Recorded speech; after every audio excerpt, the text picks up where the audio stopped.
Well, good morning. It's pushing close to noon. It's like 11 o'clock or something. Wanted to show y'all my grandson, bless his heart. He's the one of the older ones. He came today and helped me move these goats. Take a look. They're all in hog heaven.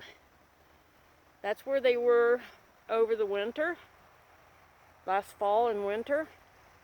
And then this spring, I moved them down here.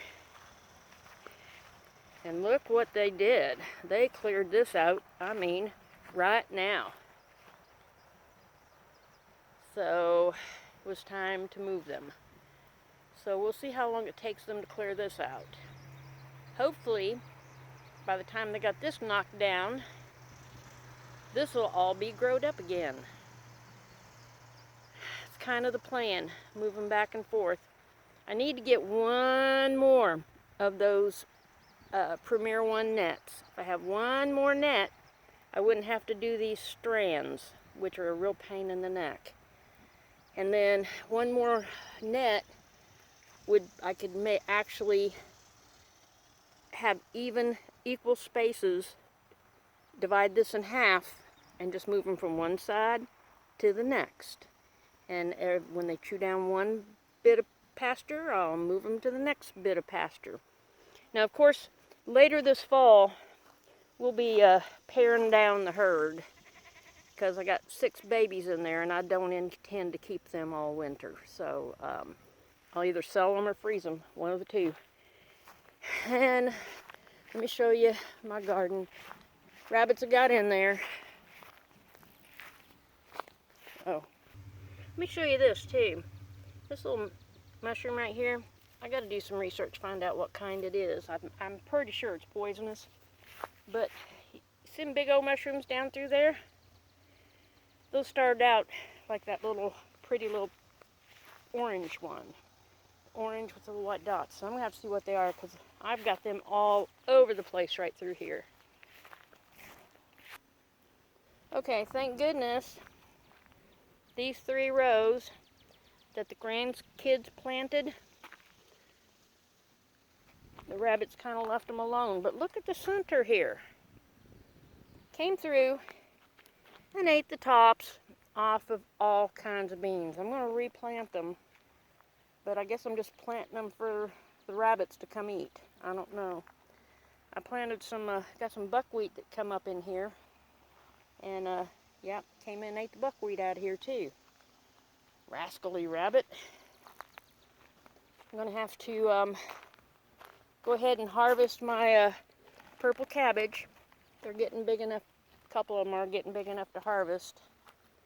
I've got squash down through there, and I can't remember what kind of squash that is right there, but it's doing really well. And this, people think you gotta have a swamp to grow rice. Nope, you don't. See this guy right here? 2 years ago I bought some rice seed and planted some down in the swamp, and it grew, but it didn't do great. Well, I got one of them to germinate this spring, and look at that. It doesn't have a swamp, and it's doing just fine. There's my other bean patch. At least the rabbit's not picking on it too bad. I guess I'm gonna put up some collards. And this is my, it's a milk thistle.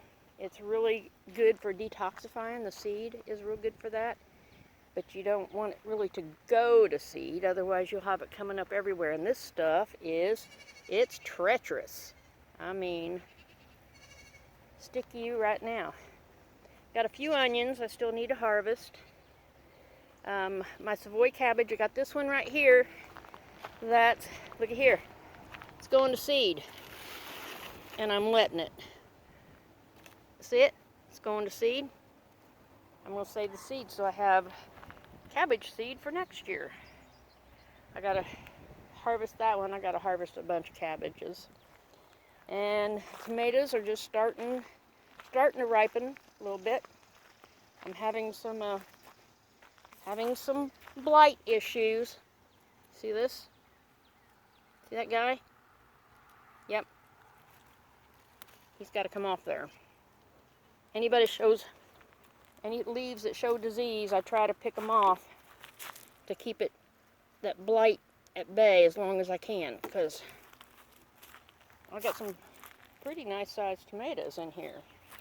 There's one starting to color up a little bit, but you see it's got cracks in the top. I started spraying a fungicide, copper fungicide. It's organic. Copper, I guess, is organic. Look at them black cherry tomatoes. Anyway, started spraying it in here, trying to see if I can't get these guys to last longer. These tomatoes down through here came out of my compost pile, and they're doing really well. And I'll probably save seed from them for next year. And my beans are doing real good. My peppers are doing better. This poor little guy right here, a varmint burrowed under the roots. I think it's a pumpkin up there in that corn. A couple pumpkins up there. My okra is starting to bloom. This is related to the okra. It's a roselle. Sweet potatoes down through there, doing pretty good. I got dill coming up everywhere. But see the okra, it's starting to put on. I may even have a couple little pods in here somewhere. Not yet. Nope. Yeah, little bitty pod right there. This is a Star of David, and this is what's called long pod. My phone's getting hot, so I got to cut it short right now. So I'll talk to y'all later. Bye.